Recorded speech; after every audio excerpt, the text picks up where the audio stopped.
ეკლესიის სამოციქულო მოღვაწეობის სულიერი ბუნება თავისთავად გამორიცხავს მის უშუალო მონაწილეობას ქვეყნის პოლიტიკურ სისტემაში, მაგრამ პოლიტიკური სისტემიდან ეკლესიის გამოყოფა არ უნდა ნიშნავდეს სახელმწიფოსა და ეკლესიის ურთიერთგათიშვას. სახელმწიფო და ეკლესია არ უნდა ერეოდნენ ურთიერთის საქმიანობაში, მათ ერთობლივად უნდა უზრუნველყოს საერო და საეკლესიო ცხოვრების მთლიანობა. მართლმადიდებლობის სახელმწიფო რელიგიად აღიარება არ ხელყოფს სხვა რელიგიების აღსარებელთა, აგრეთვე ათეისტთა მოქალაქეობრივ უფლებებს. სახელმწიფოს მიერ გარანტირებული იქნება სინდისის თავისუფლება და თითოეულ პიროვნებას მიეცემა შესაძლებლობა იყოს აღსარებელი იმ სარწმუნოებისა, რომელსაც თავად აღიარებს. მოქალაქეთა უფლებები არ შეიზღუდება რელიგიური ნიშნით. საქართველოს სახელმწიფო კვლავაც ერთგული დარჩება ტრადიციული რელიგიური შემწყნარებლობისა. აი გაგახსენებ მაგალითად კიდევ ერთ ფაქტს, რომ პატრიარქი გამოდის და როდესაც ესე იგი აი მხედრიონის, რომელიც იყო ძვიური ტერორისტული დაჯგუფება და ესე იგი მათ რაღაც დაჭრეს სახელმწიფო მოსამსახურეები, პოლიციელები, დაწყრილეს რამდენიმე შენობა და დაიწყო ესე იგი მხედრიონის დაჭერები, განეიტრალება. ხო, აი პატრიარქი მაგალითად გამოვიდა და თქვა, რომ ესე იგი გამსახურდიან პრეზიდენტმა აუცილებელია დიალოგი აწარმოოს და მოусმინოს სხვადასხვა დაპირისპირებულ მხარეებს და რაღაც ასეთი.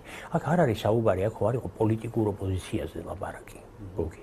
ეხლა ეს ამერიკელებთანაც იყო შემდგომ გამსახურდიას საუბარი და ისე უგნება იმას ჯეიმს ბეიკერს პასუხობს, რომ ისე რა ქვენ, აქ არ არის პოლიტიკურად დაპირისპირებაზე საუბარი, ისე რომ ეს ხალხი კონკრეტულ დანაშაულში ჩადის, ისე ასე რა ქვენ, ასახიჩრებს ხოცავს ხალხს და ასე ვთქვათ, ატარებს ტერორისტულ აქტებს და მეორეს მხრივ, როდესაც ესე იგი მამამ მოუწოდა ილია მეორეს, ესე იგი ერთის მხრივ ხო იმან ესე იგი მოუწოდა ამ დამნაშავეებისთან დიალოგისკენ, მაგრამ მეორეს მხრივ, როდესაც ესე იგი მამაჩემი თხოვდა უფრო ქმედითი, უფრო ეფექტური ნაბიჯების გადადგმას, იგივე რაღაც მორალური შუამავლის როლი რომ ეკისრებინა, იგივე ის რომ საზოგადოება არ გახლეჩილიყო, იგივე რომ ესე იგი რაღაც დისკუსიის თუ რაღაც ჯანსაღი გზით წარმართულიყო ეს პროცესები, ის როგორც წესი მასთან ურთიერთობას თავს არის. როცა უთხარი ბატონ ჯაბას რომ თქვენ უნდა შეწყვიტოთ შიმშილი, იმიტომ რომ თქვენ კიდევ ბევრი საქმე გაქვთ გასაკეთებული. მან მიპასუხა, რომ ჩემი შიმშილის შესახებ იცის ყველა და რას იწვის ხალხი, რომ მე რომ შიმშილი შევწყვიტო. და მე ვუთხარი,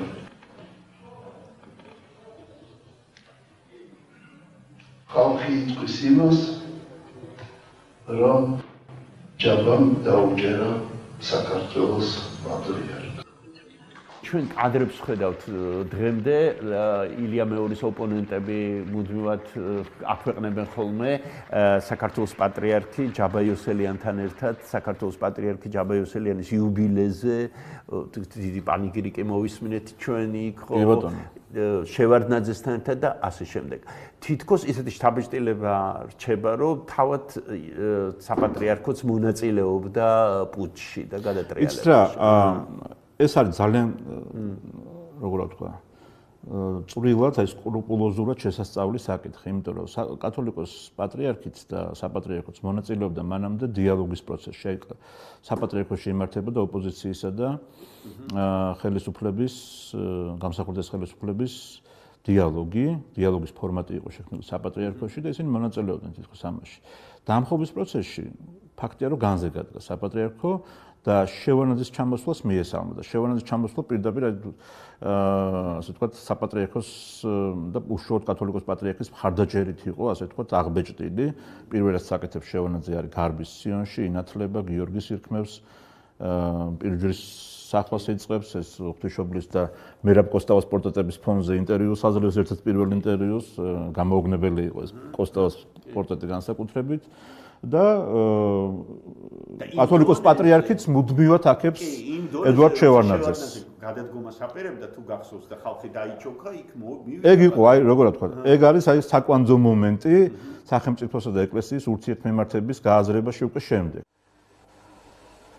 დიდი ხანი არ ყოფილა ასეთ გაჭირვებაში საქართველო და დღეს შეუძლებელია ბატონი ედუარდ შევარდნაძის გადადგომა.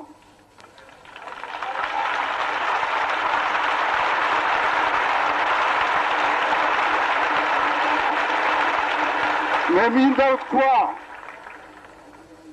რომ ის ჯვარი, რომელიც ღმერთმა უბოძა მას, მან ბოლომდე უნდა ატაროს. მთელი საქართველო ღელავს. ამიტომ მე უფლება მაქვს, როგორც საქართველოს სულიერ მამას და პირადად თქვენ სულიერ მამას მოგცეთ ლოცვა კურთხევა, რომ მთელ საქართველოს განუცხადოთ, რომ თქვენ ბრძანდებით საქართველოს მეთაური.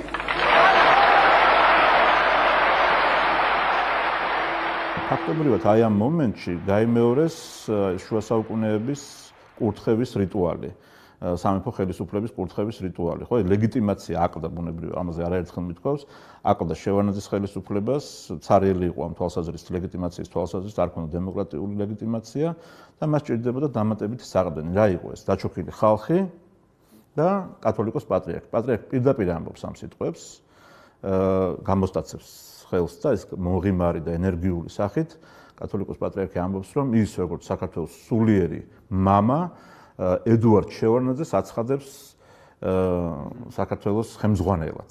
აი რაღაც ასეთ ფრაზას წარმოთქვავს. ეს ჩანს მე მთელ მის მოღვაწეობაში მუდმივად აი რაღაც ქორწინება იყო, ასე ვთქვათ, შეიძლება ასე ითქვას, ქორწინება იყო ეკლესიისა და ედუარდ შევარდნაძის ხელისუფლებისა. ეს არ არის უბრალო დაფნა. ეს არ არის უბრალო წირვალოცვა, რომელსაც ჩვენ დღეს ვესწრებით. ეს არის სიმბოლო ჩვენი გადარჩენისა, ჩვენი ძლიერებისა და ჩვენი გამარჯვებისა.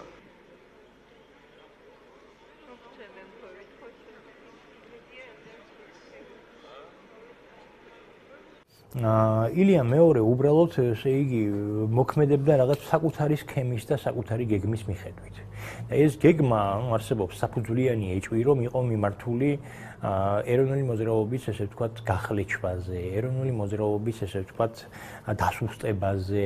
ყოველ შემთხვევაში ასრულებენ ამ გეგმის მესვეურები იყვნენ იგივე ჯაბა იოსელიანი, კომუნისტური ინტელიგენცია, ეს ქვია პარტიული ნომენკლატურა, ახლა აი იგივე ეროვნული ფორუმი, ხალხის მხედრიონის წინა პერიოდში მე იგივე მაშვილთა კორპუსი ხო ვის მიერ შეიქმნა, ხო გურამ გელაძის ეს რაღაც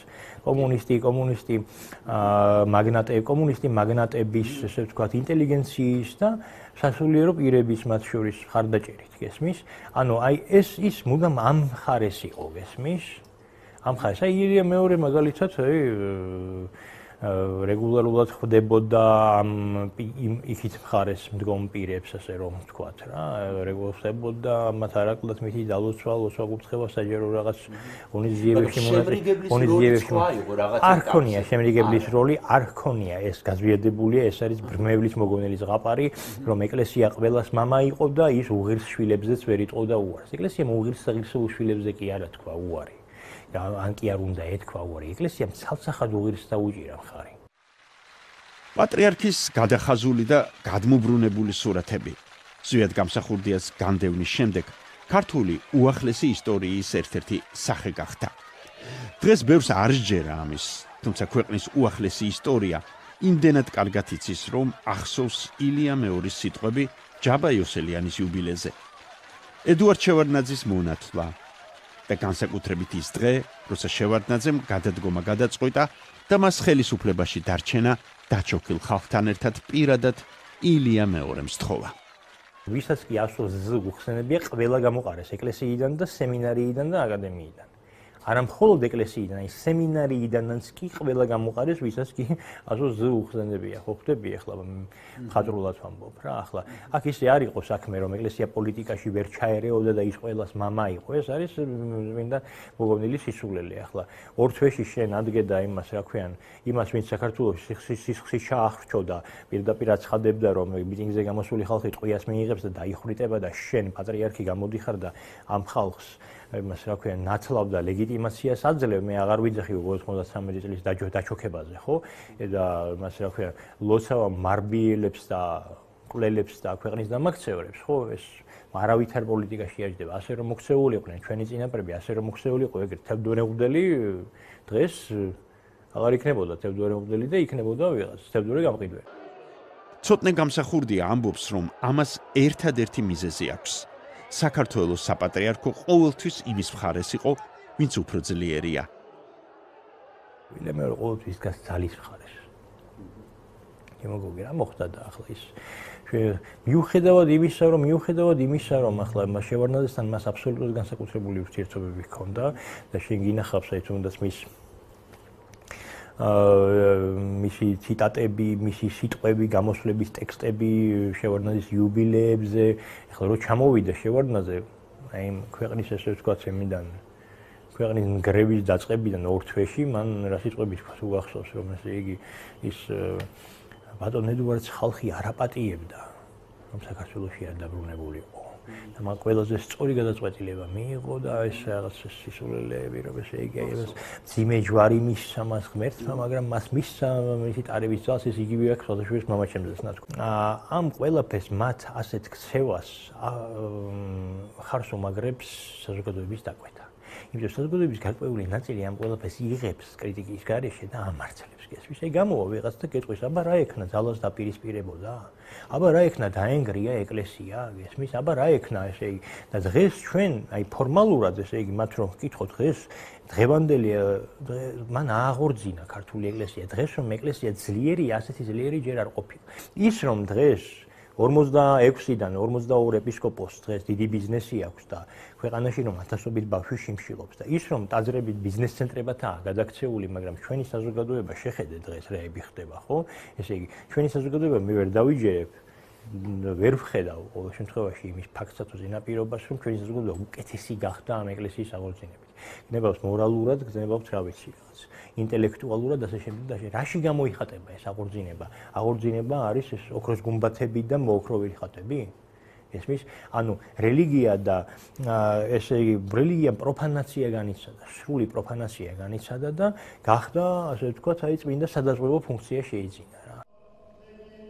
თუმცა თუ კი ისევ მოსკოვის და კგბ-ს ფაქტორს გავიხსენებთ, საპატრიარქოს პოზიცია არ უნდა დაგვავიწყდეს 2003 წლის შემდეგაც, როცა ილია მეორე თავის საშობაო ეპისტოლებში მაგალითად მძაფრად აკრიტიკებდა ხელისუფლების საშინაო და საგარეო პოლიტიკას.